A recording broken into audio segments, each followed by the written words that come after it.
नमस्कार, आप देख रहे हैं आपका अपना चैनल भिवानी हलचल और खबरों के संग में मैं हूं दृष्टि शर्मा। आइए सबसे पहले डालते हैं एक नजर आज की हेडलाइंस पर। उत्साहित एस्टेट परीक्षार्थी बरसात में पहुंचे परीक्षा केंद्रों पर।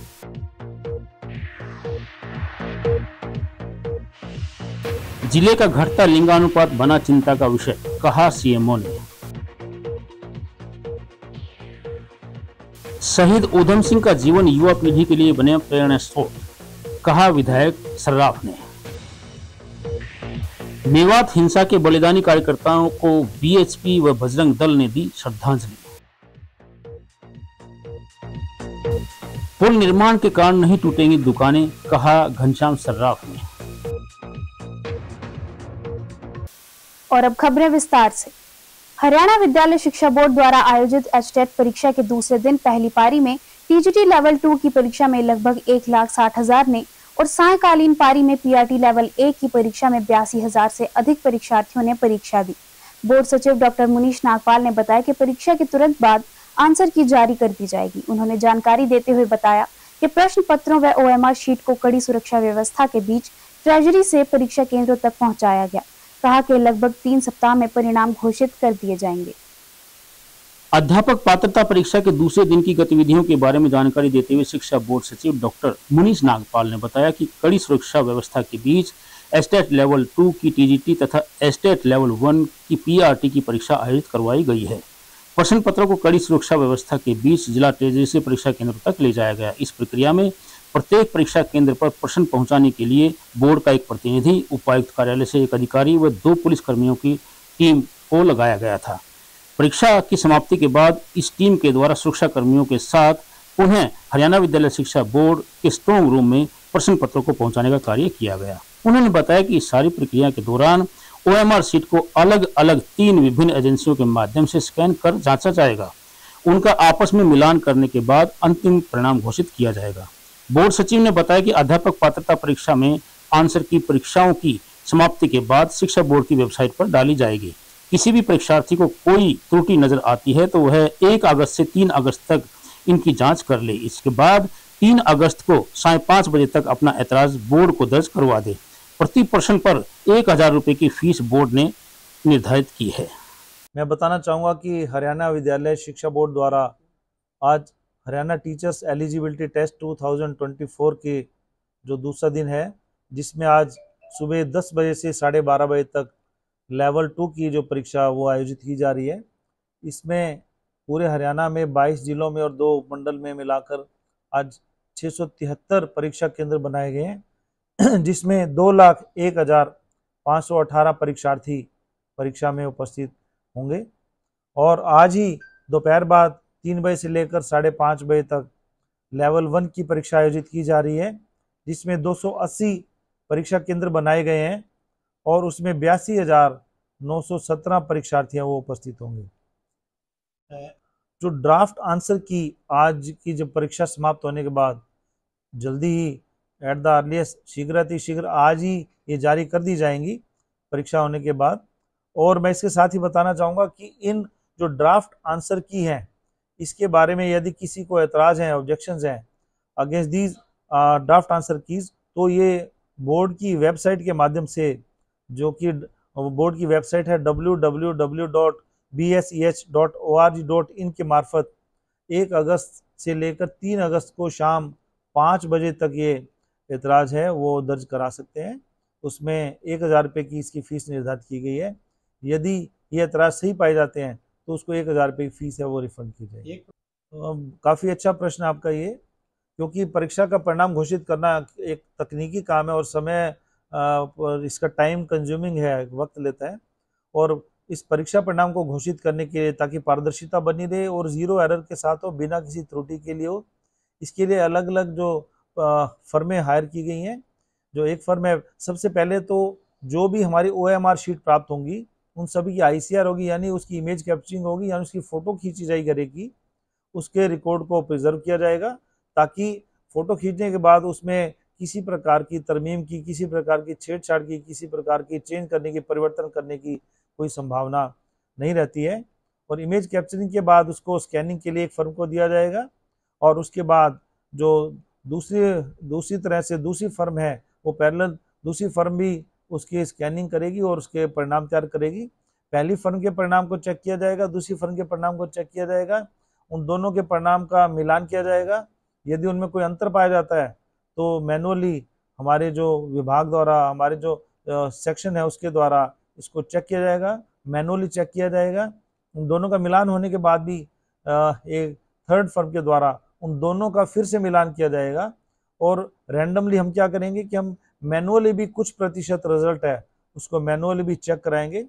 जब पहली अवस्था में पहली फर्म है, दूसरी फर्म है, तीसरी फर्म है, पहली अवस्था में, दूसरी अवस्था में, तीसरी अवस्था में, चौथी अवस्था में, पांचवी अवस्था में, जब पांचों अवस्थाओं में परिणाम में कोई परिवर्तन नहीं है और जीरो एरर है, त्रुटि रहित है, उसके बाद जल्दी परिणाम घोषित करेंगे। और मैं मानता हूँ इसमें 2 से 3 सप्ताह का कम से कम समय लगना चाहिए, लेकिन हम इसको शीघ्र जल्दी से जल्दी त्रुटि रहित परिणाम घोषित करने का प्रयत्न करेंगे। प्रदेश सरकार द्वारा संचालित की जा रही विभिन्न योजनाओं के बाद भी भिवानी में लगातार घटता लिंगानुपात चिंताजनक विषय है।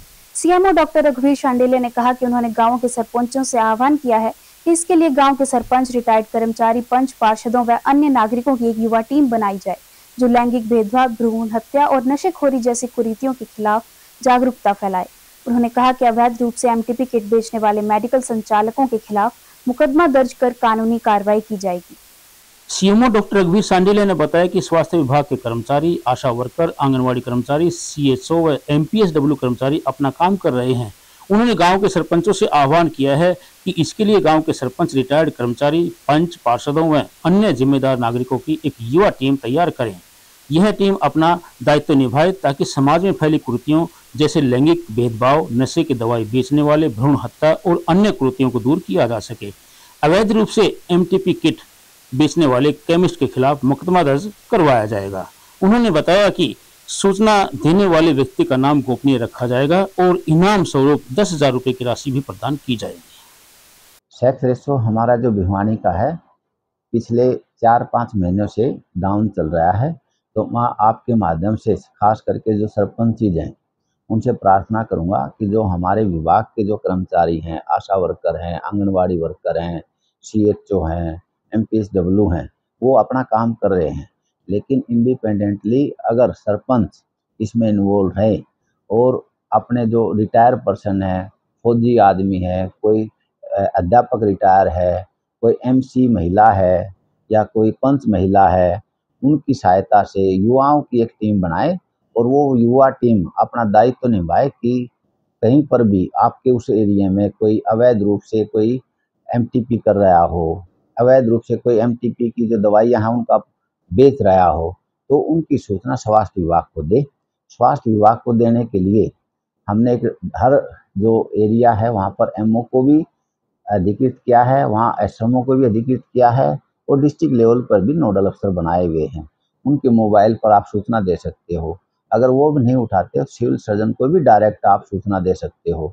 उनकी सूचना देने से हम उनका नाम जो है गुप्त रखते हैं और उसको इनाम के रूप से भी हम 10,000 रुपये उसको देंगे। तो ये जो गांव हैं जहाँ पर सेक्स रेशो कम है उनकी भी हम पत्राचार प्रिंट मीडिया के द्वारा सूचित कर रहे हैं, लेकिन जहाँ पर भी गांव है अब वो कमेटी बनाती हैं तो वो अपना युवा बड़ा जोशीला होता है और सहयोग होता है, उसमें अगर मान लो अपना दायित्व निभाता है, जो कुरीतियाँ हैं, लड़का लड़की में भेदभाव करते हैं, वो एक कुरीतियाँ को समझते हुए, बुराई समझते हुए इसमें सहयोग देता है और हमें सूचना देता है, तो हम जो इस कार्य में जो सम्मिलित होते हैं उसके विरुद्ध हमें कार्रवाई करने में आसान हो जाती है। तो मैं आपके माध्यम से ये कहूँगा कि जितने भी गांव के सरपंच हैं वो अपने हर गांव में एक कमेटी बनाए जो इस पर अवैध रूप से एमटीपी करने वाले पर, अवैध रूप से दवाइयाँ बेच रहे हैं, उसके ऊपर काबू पाया जा सके। शहीद उधम सिंह के बलिदान दिवस पर बागकोठी स्थित कार्यालय में आयोजित कार्यक्रम में विधायक घनश्याम सराफ सहित अनेक लोगों ने उनके चित्र पर पुष्प अर्पित कर श्रद्धांजलि दी। उन्होंने कहा कि उधम सिंह ने देश के लिए बलिदान दिया, वे सच्चे राष्ट्रभक्त थे। कहा कि उनका जीवन राष्ट्र के लिए समर्पण और साहस की मिसाल है। उन्होंने युवाओं से शहीद के दिखाए गए मार्ग पर चलकर देश की एकता व अखंडता के लिए कार्य करने का आह्वान किया। विधायक घनश्याम सर्राफ ने कहा कि शहीद उधम सिंह ने जलियांवाला बाग नरसंहार कांड का बदला जनरल डायर को उन्हीं के देश इंग्लैंड में जाकर उनकी हत्या करके लिया।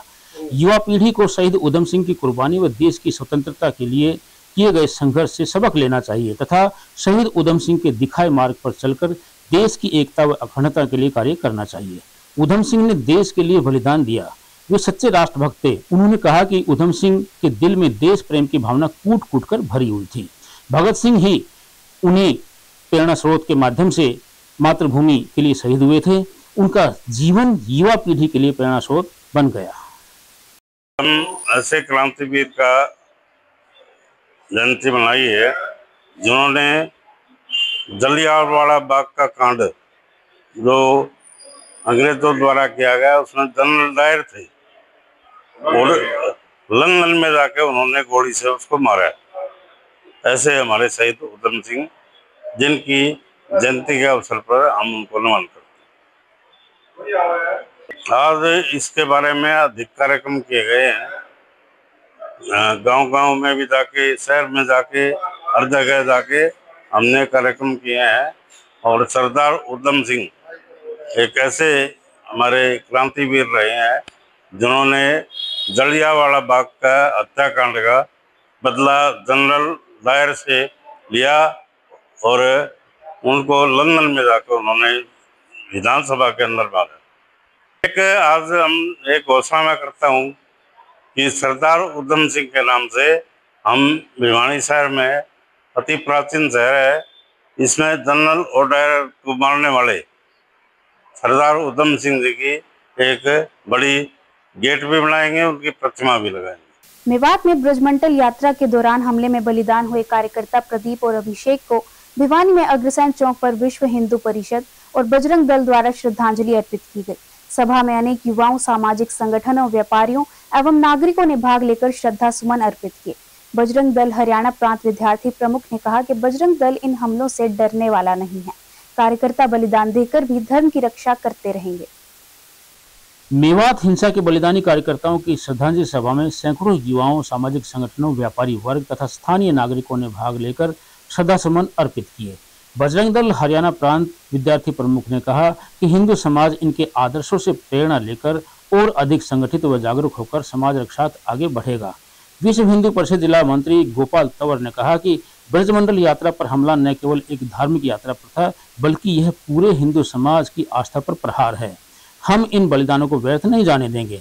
बजरंग दल जिला सुरक्षा प्रमुख ललित लेघिया ने कहा कि जिन्होंने हमारे कार्यकर्ताओं पर हमला किया वे मानवता के शत्रु हैं। अदालत को चाहिए कि दोषियों को तत्काल कठोरतम सजा दे। इस अवसर पर सभी कार्यकर्ताओं ने 2 मिनट का मौन रखकर श्रद्धांजलि दी और यह संकल्प लिया कि हिंदू समाज की रक्षा के लिए वे संगठित होकर कार्य करते रहेंगे। 31 जुलाई 2022 को ब्रजमंडल यात्रा पर हमला किया गया था, जिसके अंदर बजरंग दल के 2 कार्यकर्ताओं का बलिदान हो गया। हजारों कार्यकर्ता हमारे घायल हुए थे, जिसके अंदर भिवानी से भी 19 कार्यकर्ता थे और एक कार्यकर्ता को भिवानी में पैर पे गोली भी लगी थी। हमारी सैकड़ों गाड़ियां जला दी गई थी, हमारी बसें फूंक दी गई थी। क्यों? क्योंकि हम लोग वहां पर यात्रा निकालते थे। उस यात्रा रोकने के लिए हम पे हमला किया गया। उसके बाद बजरंग दल डरा नहीं, दबा नहीं, हमने यात्रा पूरी की। हम दोबारा यात्रा करते हुए वहां पे आ रहे हैं। इनका हमले का मकसद ये था कि बजरंग दल दब जाए, पीछे हट जाए और जो वहां पे हिंदू है उनका पलायन करवा दिया जाए। आप सबको पता होगा मेवात के अंदर हिंदू पहली अल्पसंख्यक है। इस यात्रा से वहां के लोकल हिंदू को हौसला मिला था कि हम अकेले नहीं है, पूरे हरियाणा हिंदू समाज हमारे साथ खड़ा हुआ है। जिहादियों ने पूरी योजना से हम पे हमला किया। 15 से 20 हजार जिहादी वहां पे इकट्ठे हुए, अलग अलग गाँवों से, अलग अलग शहरों से। पेट्रोल बम, गोलियां चली, पेट्रोल बम गिरे हमारे ऊपर, रास्ते खोद दिए गए। इस हिंसा के अंदर 2 पुलिस के होमगार्ड भी शहीद हुए थे। कुल मिला के हिंसा में 5 लोगों ने अपनी जान गंवाई थी। 2 हमारे कार्यकर्ता थे, एक श्रीमान अभिषेक बजरंगी जी, दूसरे प्रदीप शर्मा जी। एक हिंदू समाज का व्यक्ति जो मेवात के थे, जिनका नाम शक्ति सैनी जी था, उनकी भी पीट के लोगों ने हत्या कर दी थी। और 2 जैसे मैंने बताया पुलिस के होमगार्ड भी इसमें शहीद हुए थे। बजरंग दल भिवानी आज विश्व हिंदू परिषद बजरंग दल के द्वारा हमारे शूरवीर जिन्होंने अपने हिंदू धर्म को बचाते हुए अपना बलिदान दिया, सर्वोत्तम बलिदान दिया, उनको श्रद्धांजलि दी जा रही है। और विश्व हिंदू परिषद बजरंग दल ने कभी भी पीछे हटना नहीं सीखा है। 31 जुलाई की तारीख हम आज भी नहीं भूले हैं, जब हमारे ऊपर सैकड़ों जिहादियों ने हमला किया।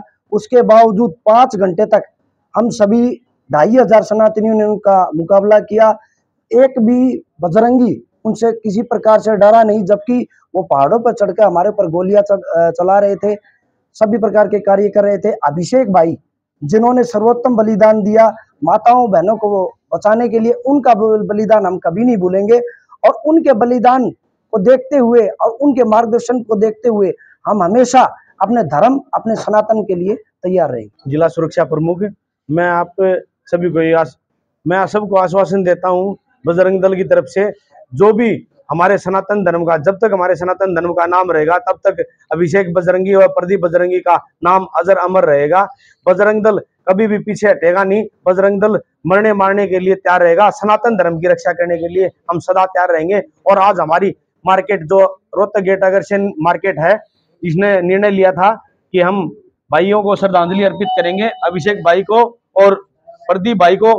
आज हमने श्रद्धांजलि सभा का आयोजन किया है, वो समस्त व्यापार मंडल की तरफ से, वह समस्त बजरंग दल एवं विश्व हिंदू परिषद के द्वारा यहाँ पर ये श्रद्धांजलि सभा का आयोजन किया गया था, जिसमें हमारे प्रधान जी भी साथ में हैं। मुख्यमंत्री स्वामित्व योजना के तहत नगर परिषद द्वारा बिक्री किए गए मार्केट के देवसर चुंगी लोहारू रोड पर बन रहे निर्माणाधीन रेलवे ओवरब्रिज की ड्राइंग पर स्थानीय लोगों में रोष है। आपत्ति जताते हुए लोगों ने रजिस्ट्री दिखाते हुए कहा कि इस पुल के बनने से उनकी दुकानें टूट जाएंगी, जिससे वे बेरोजगार हो जाएंगे। उन्होंने बताया कि कुछ दिन पहले विधायक घनश्याम सराफ द्वारा 1 सप्ताह के लिए काम रुकवा दिया गया था और अब उन्हें नायब सिंह सैनी द्वारा आश्वासन दिया गया है कि इसके निर्माणाधीन के लिए नई ड्राइंग तैयार करवाई जाएगी।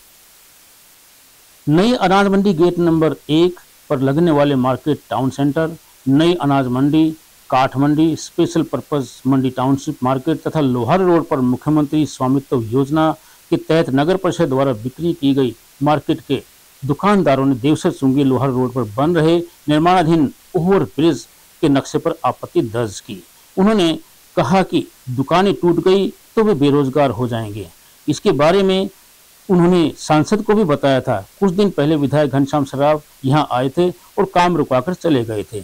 वहीं विधायक घनश्याम सराफ से बात की गई तो उन्होंने बताया कि 1 नंबर गेट, नई अनाज मंडी और 8 दुकानों के लिए सीएम नायब सिंह सैनी से बात की है और उन्होंने आश्वासन दिया है कि उनकी दुकान नहीं टूटने देंगे। इसके लिए ड्राइंग दोबारा से तैयार करवाई जाएगी और दुकानदारों को बेरोजगार नहीं होने दिया जाएगा। रिपोर्ट प्रस्तुत करके अंतिम निर्णय आने तक रेलवे ओवरब्रिज का नई अनाज मंडी की तरफ का निर्माण स्थगित कर दिया गया है। सुशील कुमार अग्रवाल नाम है।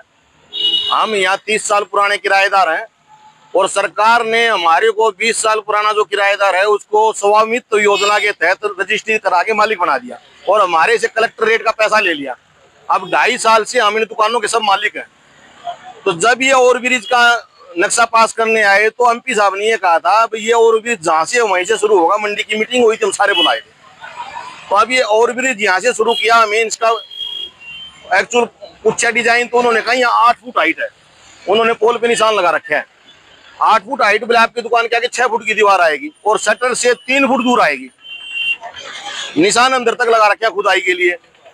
तो हम विधायक जी से मिले, विधायक जी ने इनको कह दिया भाई ये पुल पुराना जहाँ से शुरू हुआ वहीं से शुरू करो, नहीं तो इन दुकानों को दिक्कत आएगी। मंडी का मेन गेट बंद हो जाएगा और यू टर्न के लिए कोई ऑप्शन नहीं है। विधायक जी पे हमें भरोसा है, हमारा काम कराएंगे। हम सीएम साहब के पास चंडीगढ़ गए थे, सीएम साहब ने भी यहाँ डीसी साहब को फोन कर दिया भी इनकी रीजनल समस्या है, इसको समाधान करो। अभी रोहतक से, भिवानी से और बीकानेर से रेलवे के एक्शन एसडीओ साहब आए हुए थे, उन्होंने यहाँ पैमाश करी है। अभी उन्होंने हमारे को कोई डिटेल में नहीं बताया है। अब हम चाह रहे हैं इन दुकानों की हम सटे ले लें ताकि हम रोजी रोटी हमारी तो खत्म हो जाएगी, हम कहीं जाने लायक भी नहीं रहेंगे। ये पुल की एक दीवार है जो 1 नंबर दुकान को टच कर रही है और इस दुकान को बार बार कहा जा रहा है दुकान तेरी खाली कर दे और सामान यहाँ से खाली कर दे, किसी टाइम भी जैसी भी चल सकती है। तो हमने बाकायदा पक्की रजिस्ट्री करा रखी है, 10-10 लाख रुपए में हमारा रजिस्ट्री और कलेक्टर रेट के हिसाब से, और सारे हम दुकानदार मालिक हैं। मेरी दुकान है 7 नंबर मोबाइल की है। यहाँ पे आगे 5-5, 6-6 फुट की दीवार खींच रहे हैं दुकानों आगे, और ना मुआवजा दे रहे ना दुकान के लिए जगह दे रहे, और हमें ये बोल रहे हैं आपकी इलीगल है, जबकि हमने रजिस्ट्री भी पेश कर दी है, फिर भी हमें ये बोला गया आपकी इलीगल है। नगर परिषद में हमारी कोई सुनवाई नहीं हो रही। सीएम साहब के पास गए थे हम, उन्होंने बोला आपकी सुनवाई होगी, समाधान करा जाएगा। लेकिन रेलवे वाला एक्शन जो है वो नाजायज कर रहा है। वो बोल रहे नहीं टूटेगी, बार बार धमकी दे रहे हैं टूटेगी। आते हैं सीधा बोल रहे हैं ना पैसा दें और आपकी टूटेगी या फिर आपके आगे दीवार आएगी। हमारी तो रोजी रोटी पूरी खत्म है। हमारा समस्या का समाधान किया जाए। आरओबी ये बनने जा रहा है, इसमें हमारी 8 दुकानों के सामने का रास्ता नहीं मिलता और मंडी का पहला गेट भी इसकी चपेट में आता है, अनाज मंडी का। हम सब लोग मिलके माननीय मुख्यमंत्री जी से मिले थे, उन्होंने जल्द से जल्द ये कार्रवाई करने का आदेश दिया कि आप जल्द से जल्द ये काम संभाले। PWD B&R के सदस्यों को, जो हमारे प्रशासनिक अधिकारी हैं, उनको बुला के और ये हमारे को आश्वासन दिया है कि हम इसे उसमें नहीं जाएगी। इसके लिए हमारे माननीय मुख्यमंत्री जी ने ये आश्वासन दिया है। इसके लिए सोमवार तक हमने पुल को काम को बंद करवाने का आदेश माननीय मुख्यमंत्री जी के आदेश के बाद दिया है। तो सोमवार के बाद ये इसका अभी तक सोमवार तक इसका निष्कर्ष निकल जाएगा। और जैसे हम चाहते हैं कि ओवरब्रिज कोई होता है तो उसके आजू बाजू में 20-20 फुट की सड़कें भी होती है। हमारा ये मानदंड पूरा किया जाए, इसके लिए हमने माननीय मुख्यमंत्री हमारे नायब सिंह सैनी जी ने से बात करी। उन्होंने आश्वासन दिया कि आपका ये काम 4 दिन के अंदर हम करवा दें। दोनों बातों पे वहाँ पे चर्चा हुई है। अब PWD के और रेलवे के अधिकारियों को माननीय मुख्यमंत्री जी ने बुलाया है और वे दोनों जगह बात करके हमें जवाब दे देंगे। पुल बढ़ेगा तो आगे देवीलाल चौक है उस तक जाएगा। फिर हमने ये कहा कि एलिवेटेड रोड बना दो, ऊपर के ऊपर ये पुल आगे चला जाएगा और नीचे हमारी दुकानें बच जाएंगी, हमारे मंडी का गेट भी बच जाएगा। और उसके आगे हम ये जो भी बात है माननीय मुख्यमंत्री जी ने जो हमारे को आश्वासन दिया है उसके बाद हम सोमवार के बाद ही बात करेंगे। और अब चलते चलते लोकसभा में ऑपरेशन सिंदूर पर बहस आरंभ होनी थी, लेकिन विपक्ष मतदाता सूची पुनरीक्षण पर हंगामा करता रहा, लिहाजा 2 बार सदन की कार्रवाई स्थगित करनी पड़ी। इसी दौरान दोपहर को एक खबर आई कि कश्मीर में ऑपरेशन महादेव के तहत 3 आतंकियों को ढेर कर दिया गया। उनमें से एक आतंकी पहलगाम नरसंहार का मास्टरमाइंड बताया गया। 1 घंटे बाद सेना की चिनार कॉर्प्स ने आतंकियों को मारने की पुष्टि की, लेकिन उनकी पहचान का खुलासा नहीं किया। अलबत्ता नाम जरूर बताए गए। आगे की खबर में दावा किया गया कि 2 आतंकी पहलगाम नरसंहार में शामिल थे। उपराज्यपाल मनोज सिन्हा ने 3 आतंकियों को ढेर किए जाने की खबर सत्यापित की, लेकिन वे आतंकी कौन है, पहलगाम नरसंहार से उनका जुड़ाव क्या था, उनकी पहचान क्या है, वे पाकिस्तानी नागरिक हैं अथवा कश्मीर से ही स्थानीय आतंकवादी। इन सवालों को उपराज्यपाल ने जम्मू कश्मीर पुलिस पर छोड़ दिया कि वह ब्रीफ करेगी और पहचान की पुष्टि करेगी। 3 आतंकियों का एक ऑपरेशन में मारे जाना, सुलेमान उर्फ हासिम मूसा को पहलगाम नरसंहार का सरगना मास्टरमाइंड करार देना, आतंकी हमले के 97 दिनों के बाद अचानक आतंकियों को घेर कर मुठभेड़ में मार देना, क्या यह संयोग है अथवा ऑपरेशन के स्तर पर कोई प्रयोग किया गया है? यदि पहलगाम के सरगना समेत 3 आतंकी ही मार दिए गए हैं तो उनके स्पष्ट नामों और पहचान की पुष्टि अभी तक क्यों नहीं की गई? जिन स्थानीय जयचंदों ने मूसा की पहचान की तो वे अन्य का भी खुलासा कर सकते हैं, क्योंकि तीनों आतंकी पहले लश्कर ए तैयबा से जुड़ रहे और अब TRF में बैनर तले सक्रिय रहे हैं। दरअसल यह राष्ट्रीय सुरक्षा और देश की संप्रभुता से जुड़ी खबर है। सरकार और सुरक्षा बल इसे संयोग या प्रयोग की खबर क्यों बनाए हैं? और अब जाने से पहले एक नजर आज की हेडलाइंस पर। उत्साहित एस्टेट परीक्षार्थी बरसात में पहुंचे परीक्षा केंद्रों पर।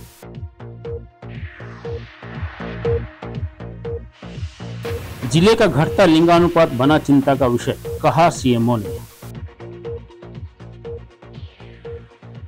शहीद ऊधम सिंह का जीवन युवा पीढ़ी के लिए बने प्रेरणा स्रोत, कहा विधायक सर्राफ ने। मेवात हिंसा के बलिदानी कार्यकर्ताओं को BHP व बजरंग दल ने दी श्रद्धांजलि। पुल निर्माण के कारण नहीं टूटेंगी दुकानें, कहा घनश्याम सर्राफ ने। अब मुझे दीजिए इजाजत और देखते रहिए आपका अपना चैनल भिवानी हलचल।